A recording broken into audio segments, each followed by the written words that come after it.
Leo.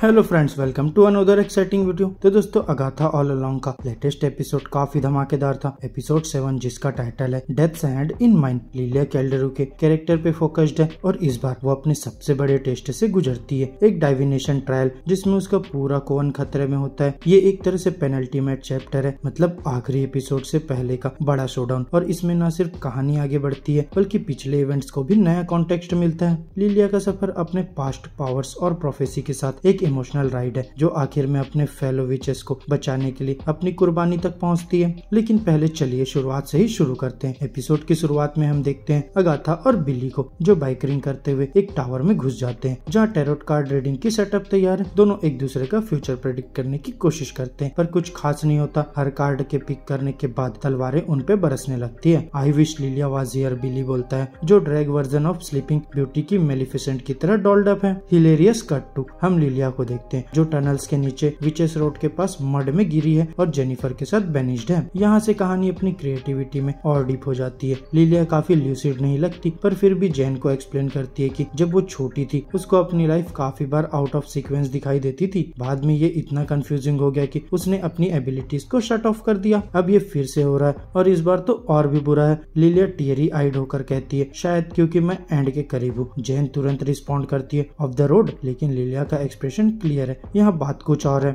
Episode 7 time के concept के साथ खिलवाड़ करता है और ये दिखाता है कि टाइम इज एन इल्यूजन। हम लिलिया के फ्लैशबैक से देखते हैं जिसमें सिसिली में उसका बचपन और कुछ पहले के शो के मोमेंट्स भी आते हैं, जैसे एम आई विस्पी और एम आई कुकी और Alice don't try to save Agatha. ये सब मोमेंट्स लिलिया और ऑडियंस को दिखाते हैं कि उसके फ्लैश फॉरवर्ड्स एक गिफ्ट थे और वही चीज कोवन को ट्रायल से निकालने में मदद करेगी। एक और ट्विस्ट तब आता है जब लिलिया एक अलग रियलिटी में दिखाई देती है। इस बार उसके साथ जेन, अगाथा और बिली भी टेरेट टावर में होते हैं। अब लिलिया कोहेरेंट है और डिसाइड करती है कि कार्ड्स को सही तरीके से पढ़ना होगा वरना चैलेंज पार नहीं कर पाएंगे। पहले बिली बैठता है पर जल्दी ही लिलिया को समझ आता है कि उसको अपने लिए कार्ड्स पिक करने होंगे। आई एम द ट्रेवलर कहते हुए वो अपने टाइम ट्रेवल एबिलिटीज की तरफ हिंट करती है और फिर लिलिया खुद को क्वीन ऑफ कप्स आइडेंटिफाई करती है, एक इम्पाथ जो अपने इनर वॉइस को ट्रस्ट करती है। फिर वो 3 ऑफ पेंटिकल्स कार्ड उठाती है जो एक कोलेब्रेशन कार्ड है जो कोवन की इम्पोर्टेंस को हाईलाइट करता है। बाकी कार्ड्स भी कोवन के मेंबर्स एलिस, जेन, अगाथा और बिली के लिए होते हैं। और आखिरी कार्ड डेथ का होता है जो टर्न आउट करता है ऑब्रे प्लाजा के रियो कैरेक्टर के रूप में।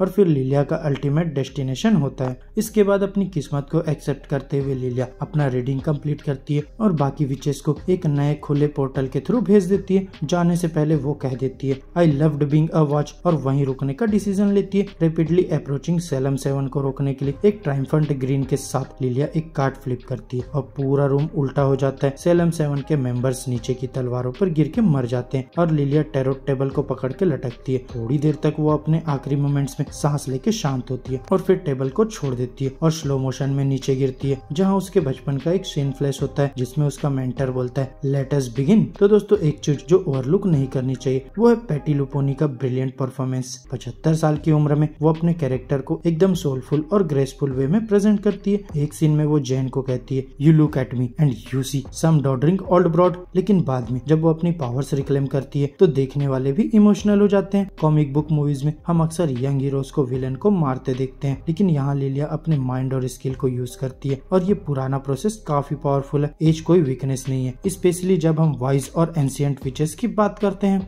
और दोस्तों, अगर इस एपिसोड में कोई फॉल्ट है तो वो ये है कि अगाथा को काफी कम दिखाया गया है। 2 हफ्ते से शो में उसका स्क्रीन टाइम कम हो गया है और ये कहीं न कहीं मिसिंग है। मैं झूठ नहीं बोलूंगा, मैं ईगरली एक और म्यूजिकल नंबर का इंतजार कर रहा था, स्पेशली एपिसोड 2 और 4 के बाद एक ईयरवॉर्म के बाद। कैथरीन हान इतनी एक्सीलेंट है अगाथा के रोल में कि उनको ज्यादा ना देखने का थोड़ा दुख तो होता है, लेकिन बाकी सपोर्टिंग कास्ट ने भी अपना कमाल दिखाया है। जो लॉक ने लास्ट एपिसोड में अमेजिंग काम किया था और इस बार पैटी लुपेनी ने वहाँ से बातों को आगे बढ़ाया। शेशिर जमाता को भी फाइनली ज्यादा टाइम मिला और जेन के कुछ वन लाइनर्स तो हिलेरियस थे। Damn were using his full name और always but collectively we have moved on जैसे डायलॉग्स काफी फनी थे। वैसे जैक्स कैफर के डायरेक्शन के नीचे ये एपिसोड ना सिर्फ नैरेटिव पॉइंट ऑफ व्यू से स्ट्रॉन्ग है बल्कि विजुअली भी स्टनिंग है। Slow motion scenes, high contrast lighting और ऑर्नेट सेट्स ने ड्रामा और स्टेक्स को काफी ऊपर उठा दिया। हार्ट ब्रेकिंग और हार्ट वार्मिंग मोमेंट्स का ये कॉम्बिनेशन इस एपिसोड को अब तक का बेस्ट बनाता है और हमें डबल बिल्ड फिनाले के लिए तैयार करता है। तो दोस्तों अभी के लिए बस इतना ही। अगर वीडियो अच्छी लगी हो तो वीडियो को लाइक करो, चैनल को सब्सक्राइब करो और बेल आइकन भी प्रेस कर लो। अब मैं मिलूंगा आपसे नेक्स्ट वीडियो में,